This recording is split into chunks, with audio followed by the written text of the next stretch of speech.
Jadi Omes ini ya tuh kupingnya ya, rambutnya coklat ya tuh, enak tuh dia nih seneng kalau dilus-lus. Tapi Kayogi nggak bisa tahu bahasanya Omes. Omes juga nggak kenal nih. Omes, Omes, mau makan nggak Omes? Tuh diem kan, Omesnya nggak bisa ngomong. Kenapa? Karena Kayoginya Iya. bukan kucing. Kalau Kayoginya sama dengan Omes tuh ya, punya ekor, ini punya kucing, pasti dia ngerti. Ya jadi Kayoginya harus sama kayak Omes, harus punya rambut yang coklat ya, masa punya bulunya kayak kucing, punya kumisnya tuh. Tapi sekarang Kayogi nggak punya. Kenapa? Karena Kayogi hanya manusia, sama seperti semua kalian semua ya. Kalian juga pasti punya hewan peliharaan ya di rumah ya. Ada yang suka kucing, ada yang suka guguk ya, anjing, banyak. Ada yang suka ikan ya, banyak tuh. Kayogi nggak tahu sekarang Omesnya apakah dianya lagi sedih, apa dianya mungkinnya lagi stres ya, ketekan gitu ya, nggak enak badan. Kayogi nggak tahu ya, karena Kayogi bukan, nggak sama. Yang tahu hanya kucing, yang tahu hanya keluarganya ya, hanya mungkin dia punya istri gitu ya. Nah, yang tahu hanya itu aja. Tuh, yang tahu Omes tuh sekarang keluarganya. Menurut kalian kenapa Allah kita harus datang dulu ke bumi, kemudian menjadi manusia, baru bisa menghapus dosa-dosa kita? Nah, kenapa? Apa Allah nggak bisa menghapus dosa manusia langsung dari surga gitu ya? Nah, mari kita sama-sama melihat dan belajar dari firman Tuhan. Kali ini Kayogi mau mengambil dari satu bagian firman Tuhan dari Ibrani pasal kedua ayat ke-14 sampai dengan 18. Ibrani 2 ayat 14. Karena anak-anak itu adalah anak-anak dari darah dan daging, maka ia juga menjadi sama dengan mereka dan mendapat bagian dalam keadaan mereka, supaya oleh kematiannya ia memusnahkan dia, yaitu iblis yang berkuasa atas maut. Ayat 15, dan supaya dengan jalan demikian ia membebaskan mereka yang seumur hidupnya berada dalam perhambaan oleh karena takutnya kepada maut. Ayat 16, sebab sesungguhnya bukan malaikat-malaikat yang ia kasihani, tetapi keturunan Abraham yang ia kasihani. Ayat 17, itulah sebabnya, maka dalam segala hal, ia harus disamakan dengan saudara-saudaranya, supaya ia menjadi imam besar, yang menaruh belas kasihan dan yang setia kepada Allah, untuk mendamaikan dosa seluruh bangsa. Ayat terakhir, sebab oleh karena ia sendiri telah menderita karena pencobaan, maka ia dapat menolong mereka yang dicobai. Kita mulai dari ayat ke-14 ya. Ayat 14 ini kalau kita melihat di sana ada kata-kata anak-anak itu.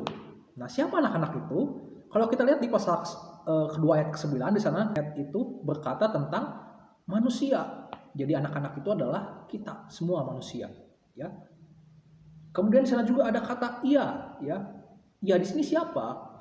Kalau kita melihat di ayat ke-9 tadi, ia itu merujuk atau menunjuk kepada Tuhan Yesus sendiri, ya, Tuhan Yesus Kristus, ya. Kemudian ada kata mereka, di sana juga mereka berarti adalah kita, anak-anak manusia, ya. Supaya oleh kematiannya ia memusnahkan dia, yaitu iblis yang berkuasa atas maut.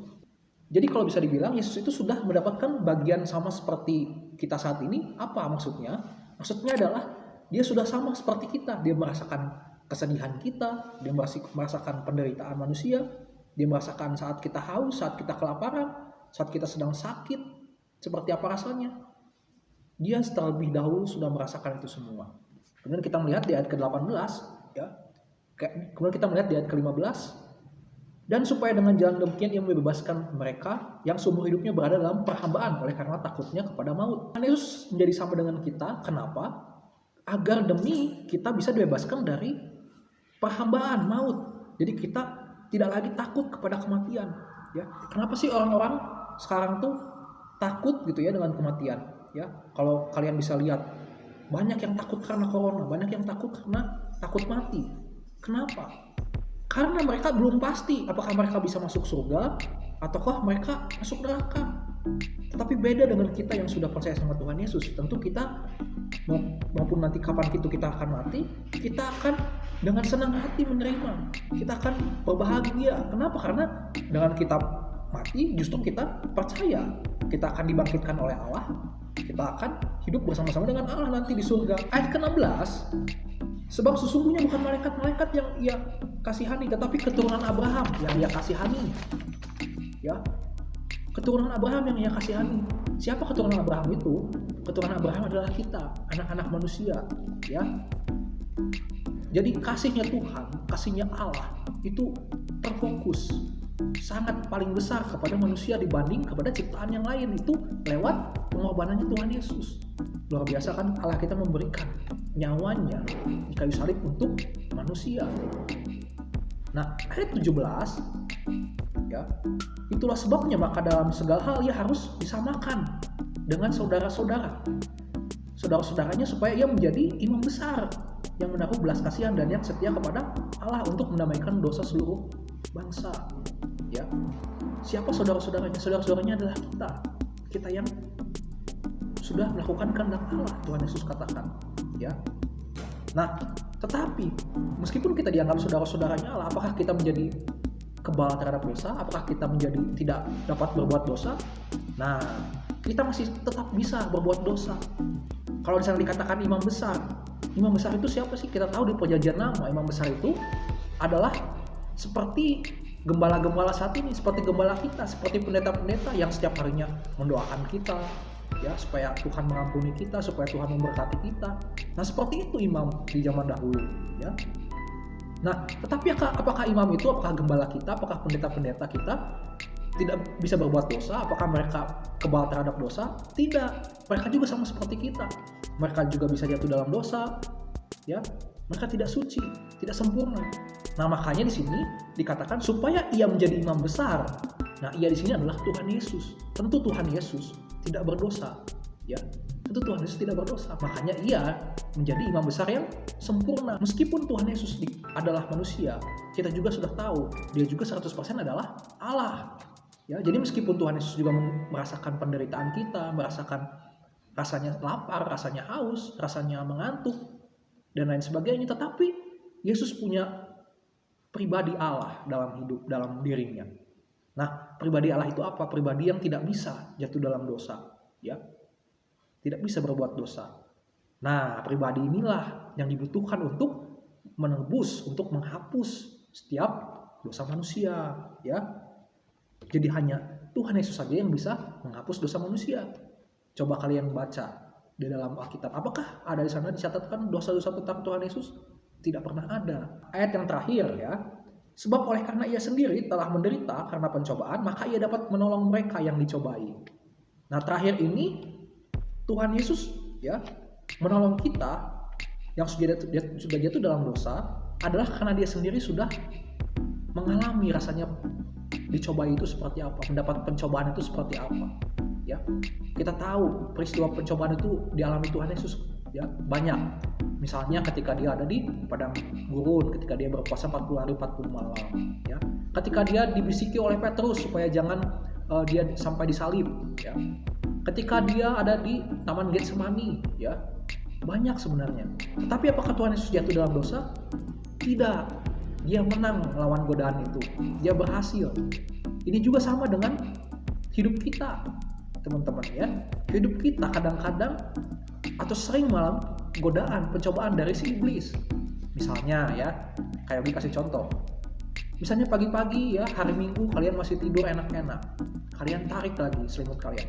Terus ada yang bisikin, udah libur dulu ke gerejanya, udah libur dulu ibadahnya, atau udah libur dulu sekolahnya deh, istirahat dulu, kamu masih capek. Nah, itu siapa yang ngebisikin? Itu adalah kata-kata iblis, ya, yang berusaha menarik kalian untuk jatuh dalam dosa. Masalahnya, apakah kalian bisa mengatasi itu? Apakah kalian bisa menang? Tuhan Yesus sudah mencontohkan bahwa dia bisa menang. Berarti kita yang sudah percaya harusnya bisa juga menang melawan penggodaan-penggodaan atau pencobaan-pencobaan tadi. Jadi dari firman Tuhan yang sama-sama sudah kita baca, pelajari, Kak Yogi mau kasih 4 hal kenapa Tuhan atau Allah harus datang ke dunia dulu, harus lahir ke bumi dulu dalam bentuk manusia, supaya kita bisa dihapuskan dosanya, supaya kita bisa diampuni dosanya, gitu ya. Yang pertama adalah supaya Allah membuktikan bahwa dia juga sudah pernah mengalami seperti apa rasanya menjadi manusia. Seperti apa rasanya punya daging, punya darah. Seperti apa rasanya dicobai oleh iblis. Seperti apa sih rasanya menderita, kelaparan, kehausan. Allah sudah terlebih dahulu mengalami itu. Ya. Dia dihina, dipukul, bahkan sampai mati di kayu salib. Padahal dia bukan orang yang berdosa. Sama sekali tidak ada dosa, tetapi Tuhan Yesus harus rela ya melakukan semuanya itu. Demi apa? Demi menghapuskan dosa manusia. Jadi kalau kita bilang Tuhan tidak pernah mengerti hati kita, Allah tidak pernah bisa mengerti keadaan kita, itu sangat-sangat salah. Karena dia sendiri sudah merasakan penderitaan itu. Dia sudah mencontohkannya dalam pribadi Tuhan Yesus, dalam pribadi manusia. Yang kedua adalah untuk memberikan pengharapan. Ya. Pengharapan akan apa sih? Pengharapan agar kita setelah mengalami kematian, kita dibangkitkan Allah dan kita hidup bersama-sama dengan Allah di surga nanti. Nah, bukankah ini menyenangkan? Ya, kita orang Kristen, orang yang percaya sama Tuhan sudah diberikan kepastian untuk pasti masuk surga. Asal apa? Asal kita percaya nama Tuhan Yesus sebagai Tuhan dan Juru Selamat kita, dan kita melakukan setiap kehendaknya, setiap firman Tuhan. Pasti kalian akan mendapatkan jaminan masuk surga, ya. Bukan mudah-mudahan lagi, ya. Nah, yang ketiga adalah agar dia atau agar Allah menepati janjinya. Ya, kalau kalian baca Alkitab, kalian tahu bahwa dari perjanjian lama, dari mulai Adam dan Hawa, ya, jatuh dalam dosa, terusir dari Taman Eden, Allah selalu menggunakan apa? Menggunakan korban, menggunakan darah sebagai penebusan dosa. Ya, hanya itu satu-satunya cara untuk menebus dosa. Ya, agar manusia bisa bebas dari dosa, mereka harus mengorbankan lembu mereka, kambing domba mereka untuk dosa mereka dihapuskan. Tetapi ya, sekalipun imam yang memberikan itu, yang dianggap orang yang suci, imam juga bisa berbuat dosa. Kalian pasti ingat Imam Harun, Imam besar Harun. Dia ditugaskan untuk memberikan korban. Tetapi apa yang dia lakukan dalam perjalanannya? Dia berbuat dosa. Dia mengizinkan orang Israel untuk membangun atau membuat lembu emas, ya, kepada penyembahan berhala. Ya, bukankah itu sebuah perbuatan dosa? Itu imam besar. Bagaimana dengan rakyat-rakyatnya? Bagaimana dengan bangsa Israel? Lebih-lebih lagi berdosanya pasti. Jadi tidak ada yang sempurna yang bisa mempersembahkan korban, karena korban itu harus korban yang sempurna, jangan yang bercacat kepada Allah. Makanya ya, Allah sendirilah yang datang ke bumi dalam bentuk manusia yang tidak berdosa untuk bisa mempersembahkan korban itu. Selain Tuhan Yesus memberikan dirinya untuk menggantikan korban tadi, menggantikan lembu tadi, Tuhan Yesus juga menjadi imam, menggantikan imam-imam yang berdosa tadi. Jadi ada dua fungsi Tuhan Yesus. Yang pertama dia menjadi pengganti lembu, yang kedua adalah dia menjadi imam itu sendiri yang menghantarkan lembu itu kepada Allah yang memperdamaikan kita. Coba kalian bayangkan, apakah kalau Allah sendiri tidak berbentuk manusia, dia bisa mencurahkan darahnya, dia bisa disembelih, dia bisa disalib? Tidak akan bisa. Tetapi kalau Allah datang ke dunia dalam bentuk manusia, tentu saja bisa, karena dia punya darah, karena dia punya daging, dia bisa disembelih, dia bisa berkomunikasi dengan kita.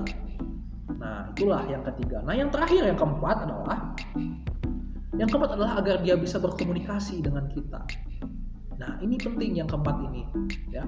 Kenapa sih Allah datang dalam wujud manusia baru bisa menghapus dosa kita? Agar dia memberitahukan kepada kita, ya, lewat perkataan, lewat firman-Nya, lewat kasih-Nya dia bisa menunjukkan. Coba kalian bayangkan kalau Allah datang dan turun ke bumi dalam bentuk yang besar, yang maha kuasa.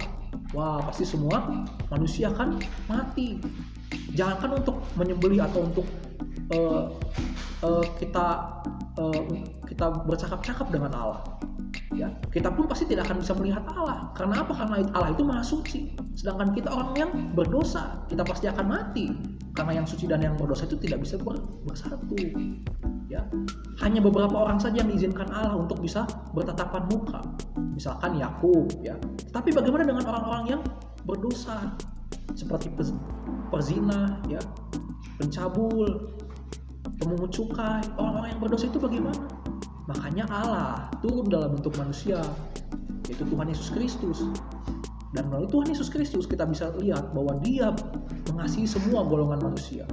Dia bisa mendekat kepada orang yang berzina, Dia bisa mendekat kepada orang yang berbuat atau pemungut cukai, dan lain sebagainya. Sampai Dia juga bisa mendekat kepada imam-imam, kepada ahli Taurat, semua bisa didekati. Nah inilah ya. Jadi yang pertama tadi apa? Kayak Yogi ingetin lagi, kenapa Allah harus datang ke dunia dalam bentuk manusia? Yang pertama adalah agar Dia memberikan bukti kepada kita bahwa Dia juga sudah merasakan apa yang kita rasakan saat ini. Dia sudah menjadi manusia. Sehingga tidak ada alasan untuk kita bilang Allah tidak mengerti. Yang kedua adalah karena Dia ingin memberikan pengharapan kepada kita bahwa setelah kematian kita akan dibangkitkan. Yang ketiga adalah Dia setia kepada janjinya agar Dia menepati janjinya, yaitu apa? Yaitu untuk mencurahkan darah sebagai penghapus dosa, yang terutama darah Allah sendiri yang adalah darah yang sempurna yang tidak bercacat. Yang terakhir yang tadi Kak Yogi singgung adalah agar Allah bisa berkomunikasi dengan ciptaannya, dengan manusia. Nah, sama seperti kucing yang tadi Kak Yogi punya, yaitu si Omes ya. Kak Yogi harus sama seperti Omes, harus punya buntut, harus punya bulu, ya, harus punya kumis yang sama dengan kucing tadi. Harus juga punya 4 kaki, harus lagi punya bahasa yang sama. Supaya apa? Supaya Kak Yogi bisa ngerti apakah si Omes ini atau kucing ini mau makan, atau dia lagi kesakitan, atau dia lagi mungkin punya masalah ya, punya masalah keluarga mungkin kucingnya. Tapi Kak Yogi nggak bisa, terbatas ya, nggak bisa sepenuhnya Kak Yogi tahu. Kalau Kak Yogi mau tahu, Kak Yogi harus sama dengan kucing itu dulu. Jadi Kak Yogi bisa tahu, oh ternyata dia tuh lagi kelaparan, atau lagi pengen main, atau lagi sedih mungkin kucingnya ya. Harus seperti itu. Nah sama ya. Kalau Allah mau tahu seperti apa kita manusia, kita lagi sedih atau kita lagi seneng, akan jauh lebih sempurna, ya akan jauh lebih terbukti dan bisa kalau Allah sama seperti kita. Kita jadi bisa berkomunikasi, bisa ngobrol dengan Tuhan, dengan Allah, tatap muka langsung ya. Seperti itulah Allah kita. Nah, ingat 4 hal itu kiranya lewat perenungan firman ini, lewat pembelajaran firman kita hari ini, kita sama-sama belajar dan semakin dikokohkan oleh firman Tuhan. Amin. Tuhan Yesus memberkati.